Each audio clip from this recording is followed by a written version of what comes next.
The last time we focused on performance psychology in the individual and mostly Michael Jordan. I mean, what made him so special? What made him great? But of course, as all of you know, it takes more than good players to become the greatest team. You do need great players, and that's probably the biggest factor in any team and in any team sport is the quality of your players. That's a big thing since I'm asking the question, how did the Bulls become the greatest? I mean, that's a big thing. But you got to have more than that. So what was it about the Bulls team that was special? And more specifically, here's the agenda for today and the topics that I will deal with. Were they a team with a winning culture? And were they even a team? Or were they just a bunch of good individual players? That's one thing. And another thing is focusing a little bit on leadership. And mostly Phil Jackson. I mean, what kind of leader was he? I mean, he took in Dennis Rodman. He let Rodman go to Las Vegas in the middle of the season. And also the other leaders, like Michael Jordan. Can you say that Michael Jordan is a team player? A leader? Can you say those things? So we'll dive into that. And first of all, if anyone of you are a bit like me, you might have watched the show and instead of getting like full of it, you're done with it. You might want to, like me, learn more. Like you want to maybe read some stuff or learn more about Phil Jackson or any of the guys. There is this article that I would recommend with a list of things, and I haven't nearly completed any part of that list, but I would recommend one thing though. This book, 11 Rings by Phil Jackson and Delahanty. And I bring up that for a few reasons. First of all, I'm gonna bring in some examples from this book today because I read that book after the show. And it has so many great examples. And you get to know Phil Jackson a little bit more. So I'm not going to bring in anything that's completely new from the book that's not in the show, but I'm going to lean on that book a little bit. And the second reason is I almost view Phil Jackson as a psychology genius or a psychology talent, if you will. And by that I mean someone without a formal education as a psychologist manages to do so many things in a good way, in accordance with science and being ahead of his time. Like so many things he did that comes out in the show, but especially in the book, is regarded as modern coaching now, especially the way he handled people, his social skills, his emotional skills, the way he focused on the individual. We'll touch on that today. But if you're interested, I would recommend that book. And I'm also going to do a separate workshop on this, like a book club, both for people who have read the book and those who haven't but are interested. So I just wanted to mention that. But let's dive right in. Culture. So philosophers have been talking about this since forever. And I think it draws so much appeal because culture happens to be a thing that we as a group of people can affect. It's about values, which we can to some part be a part of and control. And it has to manifest itself in behavior. So in other words, you can go into any group and you can get a sense of these things because you can watch their behavior that should express their values. And when enough people do this, in other words, when the social aspect comes in and a group of people accepts these things and do these things, then you talk about something that makes that group unique. So that circle is supposed to symbolize, like, this is what makes us unique. And this is something that so many teams spend a lot of time trying to develop. And that separates one team from another too. So I think that makes it really interesting. So I'm going to deal with this in the sense of what's a typical winning culture. And that's a big buzzword, at least in Norway, it's a big buzzword. And what do I mean by that? Well, I'm not going to dive too deeply into terms today, terminology. I mean, by winning culture, I mean the culture of teams that have been winning a lot with spectacular results. And that would include the Bulls, no doubt. So, what are typical components of winning cultures? That's what I'm gonna deal with for this first part at least. So I'm gonna deal with two components that seem key, that I believe most coaches in team sports would try to develop to some extent. And the first component that I'll deal with is cohesion. The ability to stick together, the sense of team, the sense of we.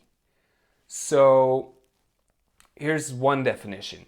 The tendency of a group to stick together and remain united in the pursuit of its instrumental objectives and or for the satisfaction of member-affected needs. So again, the sense of we, the tendency to stick together for whatever it is. I mean, the context would be relevant here for like what exactly is this, but it has to do with sticking together and satisfying some needs in the group. And this is where you get a lot of reactions with The Last Dance, and especially this guy. Was he a team player? He would like say to people, don't pass the ball to him, you're giving the ball to me. And there's no I in team, but there's an I in win. Those are the things that he would say. He would be walking up to Phil Jackson, the coach, asking, is he good enough, that player? Should he play for us? He would do trash talking, like when a player would shoot free throws in practice, he would do trash talk while he was shooting. He had a separate room in the locker room, surrounded by guards. So I do see where this is coming from. The criticism, or at least the raising questions around this, was he a team player? And I want to say, first of all, Jackson acknowledges this, especially in the book. Huge egos playing in the NBA. And what he regarded as the main challenge for him was to create enough of a we sense, enough of a team feeling, team chemistry, so they could win. Because stage 3, these are the words that he would use, the system that he brings up in the book. I'm great and you're not. So the lonesome warrior, the individuals, the great individuals playing for themselves mainly, they cannot be the best at such a high level as the NBA. They cannot win at that level. So what he regarded as the biggest challenge for him, one of them at least, was to bring them from stage 3 to 4. 4 would be, we're great and they're not. So in other words, the army of warriors. And there was a stage 5 too, which is a little bit more complicated. So I'm not going to go into that. And the Bulls, he said there were very few teams being stage 5, but the Bulls 95 to 98 would be stage 5. But as long as he could get them to stage 4, they would have a chance to win the championships. So based on that, I would bring up a little bit of a defense for this guy. I would first of all say, well, first of all, he did function in a team. Like, he was a pretty big part of a team. So that's one thing. And another thing is that Phil Jackson was asked probably a million times, who's the best player you've ever coached?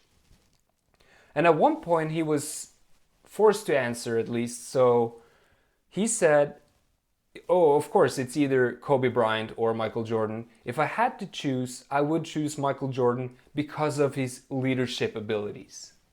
The way he was as a leader. He would socialize way more than Kobe. He would regulate the emotional climate. That's what he said. Those were his words. And if you watch the show, he will show some traces of this, like the way he shows support for his teammates, like after he's been doing trash talk at the free throw line. He will say supporting things as well. He will give praise. He'll do a round after a big game, congratulating his teammates after they've won. I think one of the things that bring people to the point of saying he's not a team player, there's a few different reasons. First of all, there's this myth in sports and probably other places that in a team there's no hierarchy. There should not be a hierarchy. Like, nobody is more important than others, and nobody should have a higher profile than others. And that's not the case. In the military, in sports, contexts where people are highly dependent on one another and there's time pressure, you will usually have a chain of command, and you will usually have a hierarchy. And sometimes you even depend on having a hierarchy. Like the coach should, of course, be high up on the ranking when it comes to giving orders, as you see in this show. So it's not just Michael Jordan. So that's one thing. And I think there's another myth going on. And that's the thing that in a cohesive team, in a group that sticks together, people should be nice to one another. We should have a good atmosphere. There should be joy. And my favorite clip, probably in the whole show, is the ending of episode 7, which I would recommend you just watch as soon as we're done. It's also been spread on YouTube and other places, where Michael Jordan, was he a nice guy? That's the question that gets raised. And first, it's Isaiah Thomas. So many years he's been a competitor. He's asked, was Michael Jordan a nice guy? And he stops to think, and then he answers, he couldn't be nice. With the mentality that he had, he could not be a nice guy. He's difficult. And then Michael Jordan is asked the same question. And he gets sort of startled and he says, well, I don't know. But then he goes on to say, winning has a price. And leadership has a price. So I pulled people along when they didn't want to get pulled. I challenged people when they didn't want to be challenged. When people watch this, they might think, he wasn't a nice guy, he might have been a tyrant. And then he says, well, that's you, because you've never won anything. And at the face of it, it seems like such a rude thing to say. And it is kind of rude, but he has a point. And his point is, that I like, is that if we only focus on cohesion and the sense of we, and to be a nice guy and have a good atmosphere all the time, then the culture in Bulls before Michael Jordan was better than the culture that he was creating. If you remember, the Bulls were called the traveling cocaine circus before Michael Jordan came. They were partying all the time. But I'm sure they had a great atmosphere and great sense of we, maybe.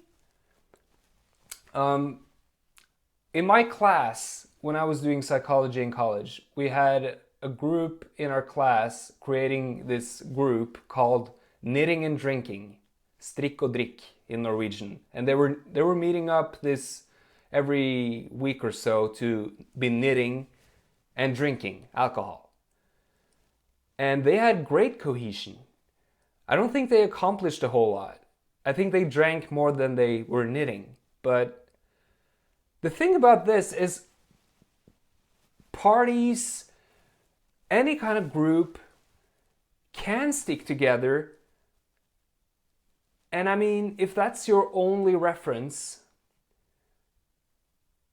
that can be a good group with a good culture. So I mean, if we're talking about a winning culture, the Bulls, that's not any group, that's a special group. So we need one more ingredient, which could be called expectations, or friction, if you will, like certain demands for performance, any kind of focus on performance.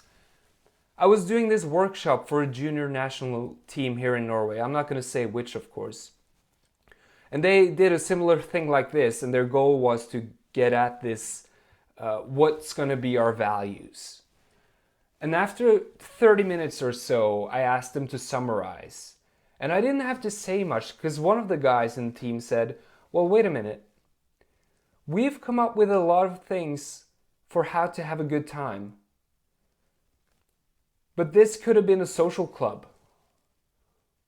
This could have been anything. Like, we're a national team. Where's the performance? Where's the criteria? Where are the expectations? So we got to have a little bit more than that. And the few times I've been to, this is one of the first things they bring up in this article, building a winning culture in business strategy series. Expectations, that's key. So the few times I've been to corporations, businesses, to talk to leaders and such about these issues, I give them this case, 2 pictures, 2 meetings, 2 board meetings or whatever. And I ask them, where do you want to work? Where do you think they'll have more progress? I'm not sure if they say it out loud, but I think many people are tempted to think, well, the left picture seems nice. That's what I would like to go to work for. I mean, good atmosphere. On the right, you see a little bit more tension. People are a little bit more feisty. And there's no question, like, if you want progress in any context, you gotta have a little bit of friction. Let's take sports. We're not sure exactly why, but there is something about having a guy like this. For example, Roy Keane,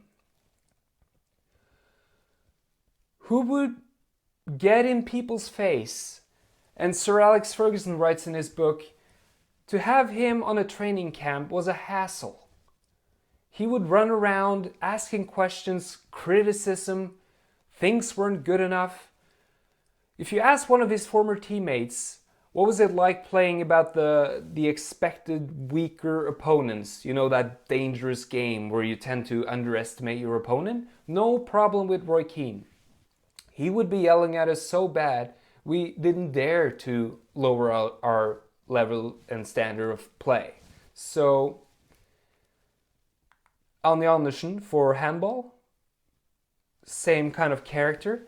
There's something about this, and when they drops out from a team, when they leave, they're usually missed. They usually miss these people. Some characters, whatever you want to call them, that sets high standards. So I would probably say, at least here in Norway, setting expectations kind of have a bad reputation. And I might think at least positive expectations, and by that I mean somehow realistic expectations, and expectations that you can do well if you work hard, might be the unsung hero. I'm going to use an example that's not from elite sports, because I think that's an interesting topic too. For example, how do we keep players from 16 to 19 years old? The dreadful phase where they tend to drop out and they start partying instead. And that's what all the parents want to avoid. They want to avoid their kids dropping out then, because then they just go to parties all the time. And I've been working for this team, Ullern Fotball, in Oslo. Kind of a regular size club in Oslo, not a big one, not the biggest one by far. They ended up having 4 teams for juniors, 16 to 19. And by that, they were the biggest club in Oslo as far as depth goes. And there was a newspaper doing a piece on them. And I've talked to their club leader a lot of times about this. And he thinks one of the main things is that even though you're in the third team or fourth team, you're showing up and you're met by certain demands and standards and a certain level of professionalism from the coach and from everybody. At least we know what happens in most clubs here in Oslo, if you're at that level, or at least a lot of clubs, is that you show up for your third team practice and they'll be like, well, we're only here to have fun. So no demands, no standards. And of course what tends to happen is you don't get better. If you don't work hard, if there's no expectation, you don't get better. And people tend to dislike the things where they don't get better. If you keep doing something, you don't improve, you tend to quit because it's not that much fun. So, to be met by certain standards, and also not only if you're a profile player, if you're one of the stars in your team. That's one of the things about Sir Alex Ferguson that players have kept saying, even though you were on the bench. He gave you a lot of attention, bugging you, raising the bar in a positive way, like building on your strengths, being realistic, asking questions, setting demands. Could be good for motivation as well, and depth. So, just to finish our model here, this gives a 2x2. For some reason, this is Norwegian words. It should be cohesion expectations. In the bottom, you have cohesion, of course. If you have low levels of both, you're not a cohesive team, there's no sense of we, and you don't have much of a performance standard. I believe Phil Jackson uses The Office, if you watch the show The Office, as an example. Or maybe you've been in a classroom, a bad class, in high school or middle school, whatever. People don't really know why they're there. They're not there to perform. You don't really know the next guy. Why are we here? We don't know. We don't care. So you could call it a toxic culture. And this one we've been through. This is the knitting and drinking, the cocaine circus. If you have high performance standards, expectations are high, very low sense of we, very low sense of cohesion, you could call it a shark culture. Cutthroat culture, it's also called somewhere. Like there's individuals fighting for themselves, and very common, at least in elite football here in Norway, that I've heard from players is that they don't wish well for their competitors within the team. Like you sort of hope that the guy you're competing with for a starting position, that he does poorly, because you care more about your status than the team performance. So that's very common. And again, Phil Jackson wanted to change this into a stage 4 or 5, which will be called the Bulls, which will include the Bulls and many other teams. When you're high on both factors, expectations and cohesion, great things can happen. So that will be culture that I think we get some interesting glimpses of and peeks into in the show when it comes to Chicago Bulls. But the book is doing a great job as well, giving more depth to certain things here, so highly recommended. So, just want to turn to leadership style.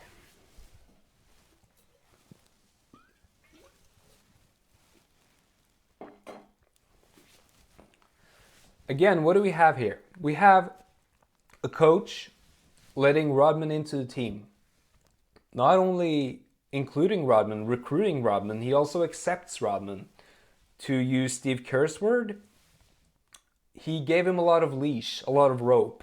Gave him a green light to be himself in a lot of ways. He would also be sort of laid back at times, at least compared to his predecessor and a lot of the coaches at the time. They were way more authoritarian, like more dictating in their style. For example, towards the end of games, he would deliberately be more laid back, let the players decide, let them figure out certain things on the court, compared to a lot of the coaches who would yell out certain plays. So the devil's advocate might ask the question, was he a laissez-faire leader? And that basically means a lack of leadership. Was he an absent leader who didn't do much and just happened to be in a great team? And that's kind of a serious thing to say, because in recent research that's turned out to be a bad style of leadership that has negative consequences. So I'm going to defend Phil Jackson a little bit here, pointing to a few things that come out in the show. First of all, he had a lot of principles, like the triangle offense, for example. That was not something he wanted to dictate what the players would do, as they say in the show.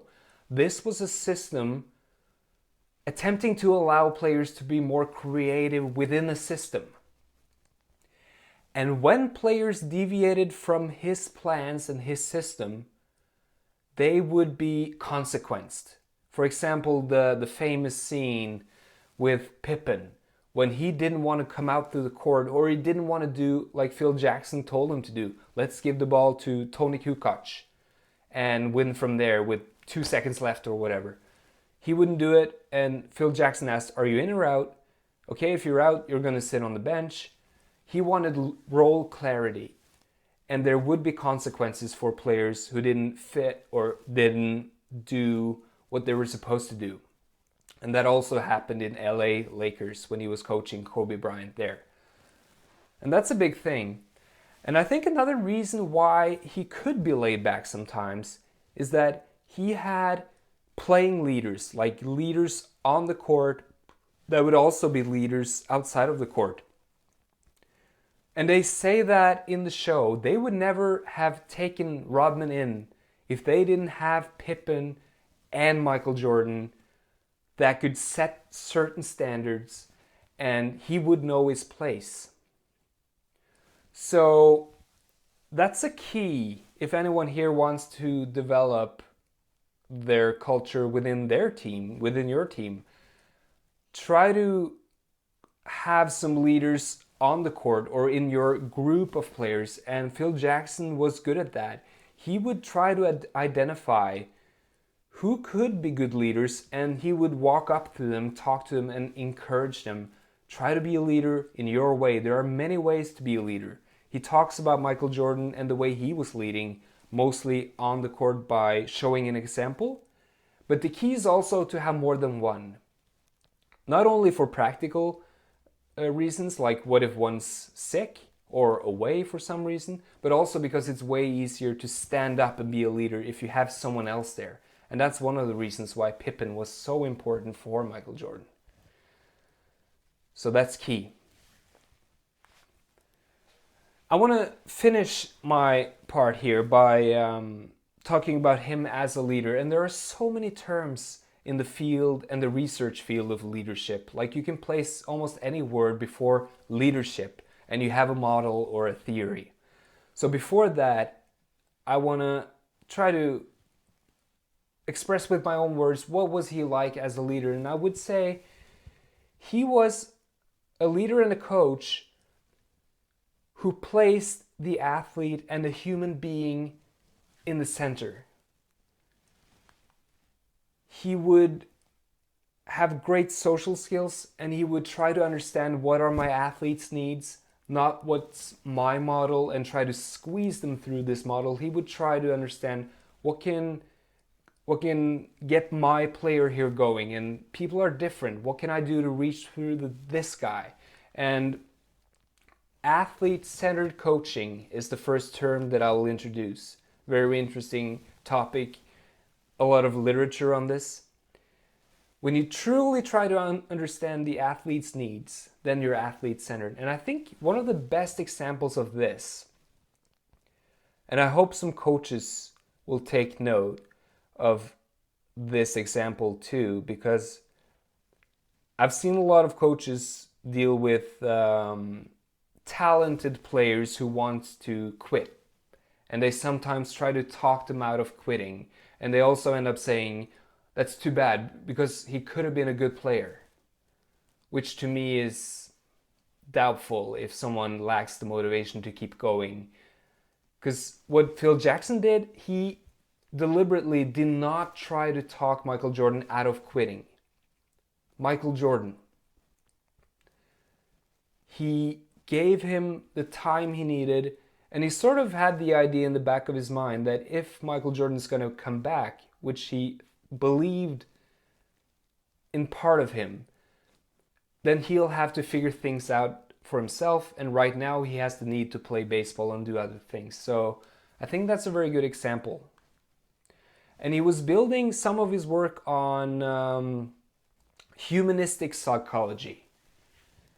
And he would do a lot of reading. This guy's pretty well read, Phil Jackson, and he built on Carl Rogers saying, before you want to change anyone, before you want to help them change, they and you need to accept who they are first. Dennis Rodman said, Phil Jackson is one of the few people that have treated me as an adult. Usually people come to me and say, you're wrong for some reason, you got to change, Dennis Rodman says. Phil Jackson would start the other way around, like, you're a character, but that's okay, and we'll work with you and see how you can maybe fit into our system, because you have to adapt somehow, but you gotta, like they say in the show, you don't put a saddle on a Mustang. Like, you don't want to change people too much, and people like Rodman's got to be the X factor by being themselves to a certain extent, but you got to also help them fit into a system to a certain degree. So acceptance before change is a principle that I think he used well. I also think he could be called an involving leader. Marit Breivik, the handball coach, is famous for this. She would ask her players in a timeout in a game, what do you think? What should we do? In the build-up to important games, she would, when they were having practice games before championships, she would ask the girls on the team to be coaches. So they would be coaching for games, and the coaches themselves would be sitting up on the stands. And I do see examples of that with Phil Jackson, that he was trying to get his players involved, trying to create leaders in the group. But I think maybe the term that I'll finish off with today fits him the best. He was definitely in the middle, in the democratic range. He was not a dictating coach, and he was not laissez-faire. I think transformational leadership is the term that fits him the best. Not laissez-faire by not leading, and not managing by exception with transactional. He was not only setting goals and giving rewards, he was trying to motivate and stimulate. So when I read this definition of transformational leadership, I thought of Phil Jackson right away. Motivate, inspire, beyond self-interest for benefit of collective, providing vision, meaning, challenges, and stimulation. That's from an article written by some people that you may know. And they looked into, is there a correlation between leadership style and injuries? And they found support for this, and transformational leadership is associated with a lower rate of injuries in football, which is just one of many interesting findings for this style of leadership, which I would recommend that you look into if you want to sort of give yourself a framework for a modern sense of leadership that I think Phil Jackson brought in when it was during a time when this was not as common as it is now. Certainly not regarded as the highest standard as it is arguably now. So in order to conclude, the Bulls had great players, and that's an important thing. But I also think their coach was key in trying to create a sense of we. They were cohesive enough to win. They had high expectations, and they had a team of leaders. Not only Phil Jackson, they had leaders on the court